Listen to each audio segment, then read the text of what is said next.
Alright, mister. Alright. Good boy. You're good boy. I know, it's not time to go home yet. I'm sorry. Daylight savings got him all messed up. He thinks it's way too late to be at the shop. Yeah. He's a good boy. Yeah. Alright, Diagnose needs a 750 brute force. It's a 2005. It's no crank. Well, actually, it's cranking. Well, at first I thought it was hydrolocked because this is what we got here. So the starter's obviously turning. But that wasn't the case here. So I had to take off the cover and I just spun the crank by hand. And that's how I determined it was hitting the valve, because it'll spin, a certain amount one direction. So obviously the piston is free, not seized in the cylinder, because it goes a certain amount until it goes back around to hit that same valve. So it'll lock up there each time, and then you have to go back the other way.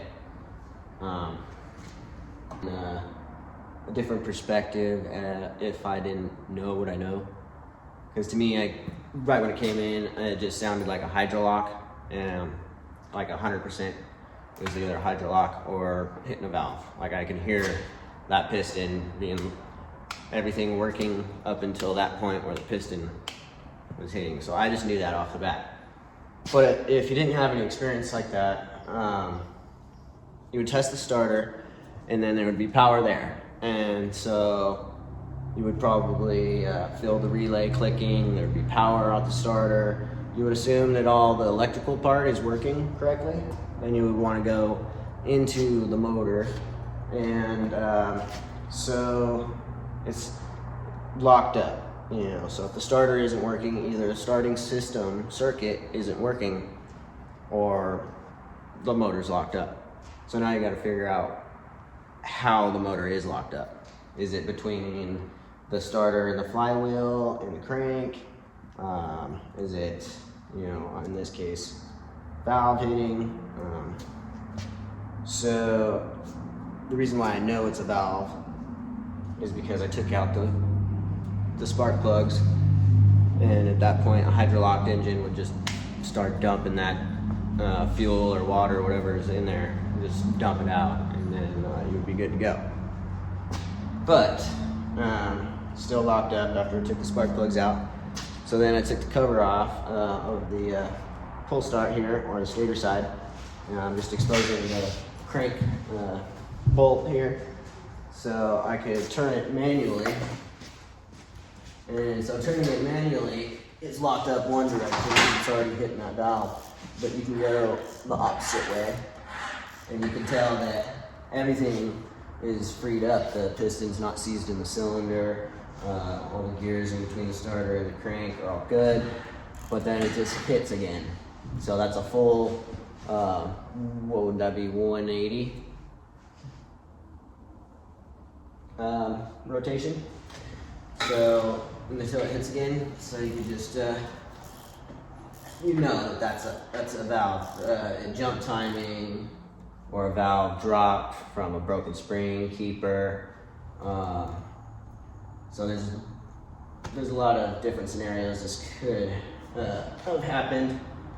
So we're gonna try and dial it down and just pinpoint what exactly is going on. So we're getting, clues to direct us into the right direction to go. Because obviously, you're not gonna just tear down your motor without knowing what you're doing. Hopefully not. So got all the plastics off, exposed. So I'm just gonna finish taking the airbox cards off, and yeah, it's carbureted. And yeah, I gave them the option of either doing it right and rebuilding both cylinders, or just trying to really pinpoint what exact cylinder and just taking the head off, replacing the valve and whatever else, and the cam chain tensioner, cam chain. There's a reason why this happened, so it's at least fix that part and the problem. But then you'd be left with old pistons, one cylinder rebuilt, the other not.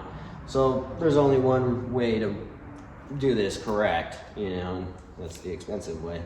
And so I gave him his estimate, and I gave him his options, and he's good with doing it the right way. And so here where we are right now. There's the moto holding down the Kubota. Well, I looked and rotated it over till it hit, and it's got to be hitting the exhaust side because the intakes aren't opening at all. So, yep, just trying to get closer to the problem here. Yeah, got closed intake valves, and it doesn't make it all the way around to the opening side of that. What's that stare for? He's like bored as hell. Alright, well, I just noticed that. Oh, breaking the exhaust. Looks like they tried to weld it up. Got that exhaust off though. And he's got it split all the way almost. It's hanging on by just a tab at the very bottom. But yeah, that is crazy. This is just shredded. I'm not gonna wrap that up. He's gonna have to replace that exhaust. Well, we have confirmed that it's not hitting the valve. The valve is in there, bouncing around. It broke off.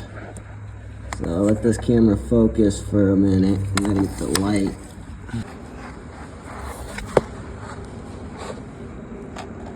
Kind of hard to tell, but yeah, that valves. Come on, focus. Focus. See that? Alright, so how to diagnose a no cranking issue. Actually, this one's cranking. I guess if it's not cranking, that's a different issue.